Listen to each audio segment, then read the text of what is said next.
Hey everybody, it's the Mad Master. Welcome back to my channel. I'm doing another video. Um, this one's about the recent protests and riots at the Pear. Who knows what YouTube's going to censor nowadays? Pear Manufacturing, not Pear. Of course, it's Apple I'm talking about, and I'm doing this on an Apple phone. Isn't that awesome? And the ironic, hypocritical thing to do. So there were some riots in India with regards to a factory that wasn't paying these workers enough money. And that just calls into question this entire system we have. I mean,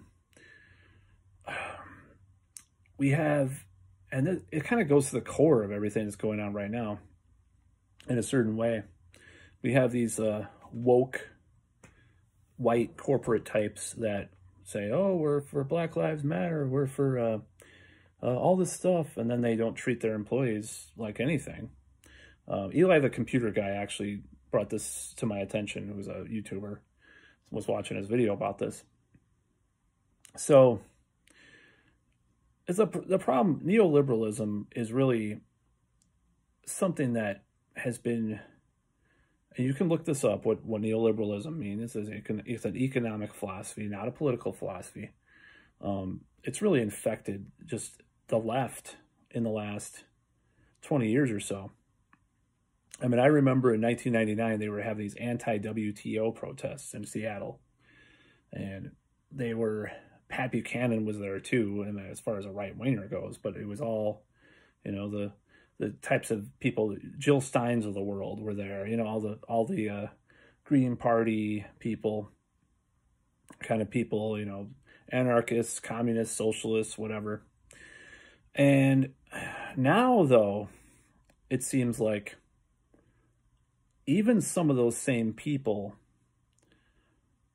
went along with this whole Biden thing,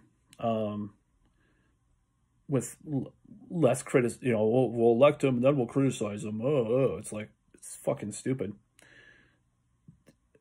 Ignore the real causes of Trump winning in 2016. A lot of the real causes, not all of them. Some of them don't.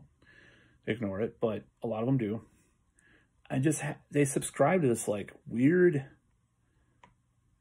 combination of like political correctness or woke politics and neoliberalism and corporatism. And I haven't heard this word in a long time. Neocolonialism was a word that people used a lot in the late 90s, early 2000s to regards to these corporate types like Tim Cook or, these people that were outsourcing these jobs and essentially using sometimes, I mean, not only sweatshop labor, but slave labor. It seems like people don't talk about that anymore. And maybe I'm wrong. Maybe I haven't read, watched too much Democracy Now! or read counterpunch.org a lot lately, but it seems like it's less of a thing. It's just less of a thing now, and people are just so focused on Trump that they didn't even talk about some of this stuff as much, unless Trump was doing it, of course. And it just really bothers me because this is something we have to pay attention to, and that kind of comes to, with 2020, how it was. I'm going to tie it into the corona stuff, because you have these people like Newsom, who have these, this big party. Probably does it. I mean, probably did it more than once. I mean, let's just face it. If someone's caught not following the guidelines, what else are they doing in their private life? They were just caught once. The picture was taken. What else are they doing though? They're probably doing more than that. I mean, Newsom and, these people, the mayor of Austin, they're probably doing this more than one. They're probably not only, that's just what they're caught with. I mean, think about a criminal. A lot of people, I've known a lot of people that have committed crimes in the past. I mean, not a lot, but, people commit crimes all the time. Okay. People do drugs, people do speed in their car all the time. I mean, people are speeding all the time in their car. It's only the times that they get caught that, that they get caught. But if they're habitually, I don't think it's just some kind of coincidence that, you know, Newsom got caught. He was probably, I mean, these people, these politicians are probably usually, you know, they're probably not following the guidelines more than once. That's just, you know, it's not like he decided one day, oh, this one mistake I'm going to make for this party. It's like, it's ridiculous. It's just, people are not following the fucking guidelines in power. So it really makes me think about this neoliberalism thing. Like, these people are just using this political correctness or Black Lives Matter as a shield, as left cover. Webster Tarpley, who was a sort of a weird combination between like conspiracy libertarian and socialist, who used to be on a certain Austin, Texas conspiracy theorists show, but they had a falling out. So don't worry, he's not still on there. He actually used to use this term a lot during Obama, left cover. And a lot of these politicians are doing these things under left cover. So when Tim Cook talks about Black Lives Matter and all this stuff, but then these, you know, he's using essentially slave labor or near slave labor to make his phones and computers or whatever, then, you know, that just calls into question what happened, you know, what happened to the left, the real left, the working class, you know, the working class left. I mean, people talk about a great realignment going on right now with the Republicans and Democrats. I don't think that's happening, but there are some signs of it, even if it's not happening. If it is happening, it's going to take a long time, but I don't think it's happening. What am I referring to is this like now the populist, like working class, like economic populism that used to be the Democrats saying there's going to be the Republicans saying in the future. I don't know if that's going to happen. It seems like they're both beholden to the same corporate interests and all the same people. It's just some of the rhetoric has changed. I mean, I think this made my jaw drop, but I think during the Republican National Convention in 2016, I believe initially they were going to have as part of the party platform, Republican Party platform. I kid you not. Reinstating Glass-Steagall. No fucking joke. Insane. And I thought that was one of the weirdest things. And that's when I knew that when the left, quote unquote left, was attacking Trump for this and that, they weren't looking at the whole picture. And it doesn't mean that you can't attack Trump, but they weren't, the way they were doing it, the way they were talking about it, and not including that nuance where the economic populism was one of his appeals in there. So I knew then that it was a disaster. You know, it's not gonna, you know, the future, it's not gonna help with how our country is going. But that's why Bernie Sanders nearly won before it was stolen from him, of course, because people are fed up with this kind of shit, like Tim Cook. And I clump Newsom, the Newsoms of the world in with that. I think those people are, I think it's likely that Newsom's a neoliberal, you know, in many ways. I haven't looked at his economics of California. I don't think I doubt he's a real progressive. That's what I'm trying to say. I doubt he's a real progressive. I think like some of like AOC's original stuff, like if she were governor of California, she would probably talk about the homeless problem to some extent, you know. They would probably try to build homes for people, you know. But Newsom is a menace to, you know, to America. Seems like it. The more I learn about him, the less I like him. I mean, he seems very symbolic about, you know, the current time that we're in.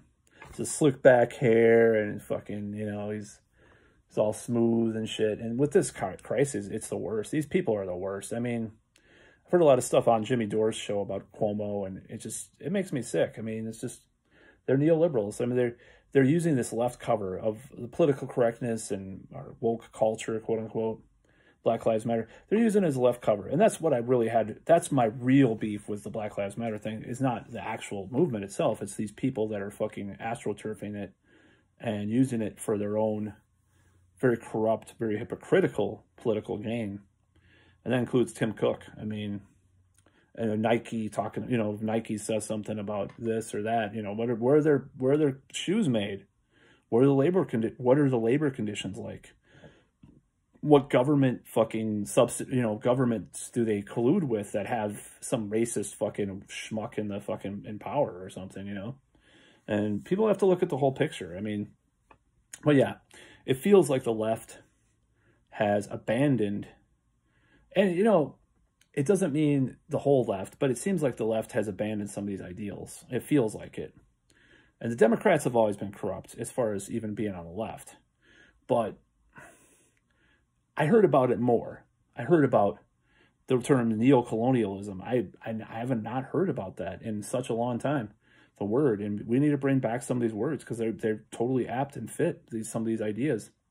Oh, who cares about those people in India? Fucking, they're working at this Apple factory. Oh, they're getting paid equivalent to $6.80 for a month or whatever it was. I don't even know. I don't even remember what the figure was. I think it was something like that. This terrible riot that happened at the factory. Why are they doing this? Oh my God. It's like, no, the fucking elite wants to use left cover to cover up their crimes. That's just a fact. That's just a fact. And I'm using an iPhone right now, and it doesn't. If there was I think Joe Rogan was talking about this ethical phone idea that he had, it wasn't made by slave labor, all this stuff. I think it was on the election night podcast. It was really good. He was talking about that. I would use it though, but it's dark. It's a dark time with these fucking people. I mean, it makes me mad. But I think it's a good sign that people are rioting in India and protesting places, and all these protests. That's why I did my, Black Lives Matter anti-lockdown. Those people should join together, because the system that is causing the economic chaos and lockdowns is the same system that is causing racial unrest and violence, and also, police corruption.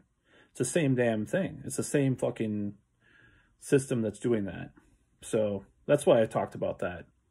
And regardless if you think racism's dead or whatever, it hasn't been a thing for years, or, you can at least say police have abused their authority a lot of times, I mean, and I've been a victim of, police overstepping their authority myself a couple of times. So, I mean, I have firsthand experience. So, I'm a white guy, so I'm not going to have half of what people have faced, of course, but it's just horrible.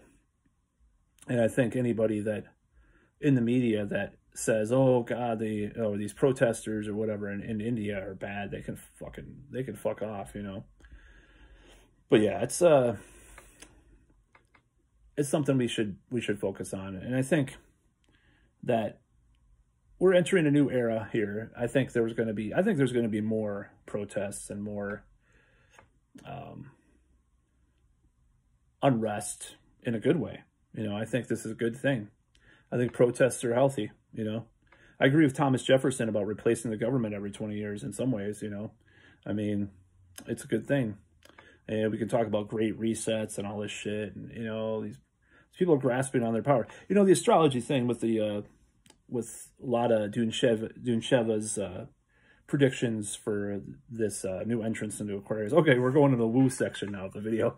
But, on a symbolic archetypical level, if they really are trying to, their dying grasp of their power, with all this stuff, with regards to all this stuff, whether or not you say the lockdowns are necessary or the lockdowns are just symbolic without really supporting their people, or these neoliberals or whatever, it seems like there is a last grasp at authoritarian power, right now. And these lockdown or these protests in India against Apple, or these riots, or whatever, it's healthy, it's good. I'd say let's fucking just probably keep it going. I mean, we have to keep this shit going. I think there's some anti-lockdown protests in Europe now too. I think some of them are probably are legitimate.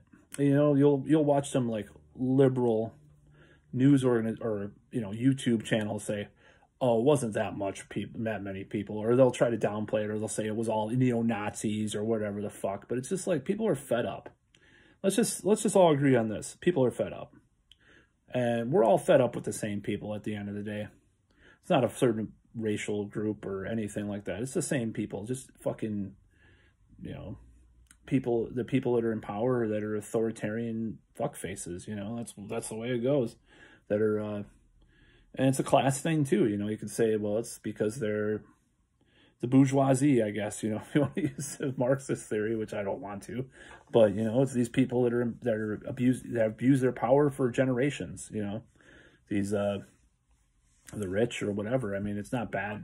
I want to be rich. I mean, I kind of am rich. If you look fucking behind me, but you know, it's just, you know, it is what it is. It is. We have to resist. You know, I think we have to resist these people, and it's not one religion, one race, or anything like that, but it is people that are trying to remain in power and grasp onto their power as much as possible. And I predict 2021, this is my one prediction for 2021 right now. People are going to continue to resist. And they're going to get somewhere. And that's all.